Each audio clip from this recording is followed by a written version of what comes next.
Brazil বনাম Argentina দক্ষিণ আমেরিকার সবচেয়ে বড় ফুটবল দ্বৈরথ। কিন্তু এইবার ব্রাজিলের জন্য বড় একটা দুশ্চিন্তা ছিল। কলম্বিয়ার বিপক্ষে ম্যাচে ভিনিসিয়াস জুনিয়র যদি হলুদ কার্ড দেখতেন তাহলে তিনি আর্জেন্টিনার বিপক্ষে ম্যাচটি মিস করতেন। আর ঠিক এই কারণেই রাফিনহা তার সতীর্থের ভুলে যাওয়ার দায়িত্বটি নিজের কাঁধে তুলে নেন। কলম্বিয়ার বিপক্ষে যখন ভিনিসিয়াস জুনিয়রকে সাবস্টিটিউট করা হয় তখন তিনি মাঠের বাইরে যাওয়া বাদে রেফারির সঙ্গে তর্কে জড়িয়ে পড়েন। রাগের মাথায় মাঠের বাইরে না গিয়ে রেফারির কাছে অভিযোগ জানাচ্ছিলেন তিনি, কিন্তু তখনই পিছন থেকে এসে রাফিনহা তাকে ধাক্কা দিয়ে মাঠের বাইরে যেতে বলেন। ভিনি একটু এগিয়ে মোজা ঠিক করতে শুরু করেন যেন টাইম নষ্ট হয়, কিন্তু রাফিনহা এটা সহ্য করেননি।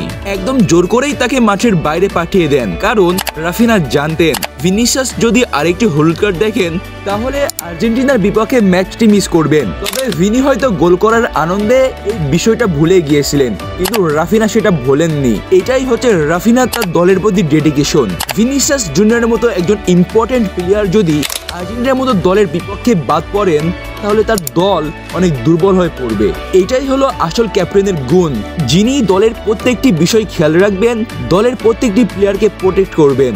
রাফিনহা, আপনি আসলেই অসাধারণ। তো বন্ধুরা, ভিনিসিয়াস এবং রাফিনহার কেমিস্ট্রি আপনারা কেমন উপভোগ করলেন কলম্বিয়ার বিপক্ষে অবশ্যই কমেন্ট বক্সে জানাবেন।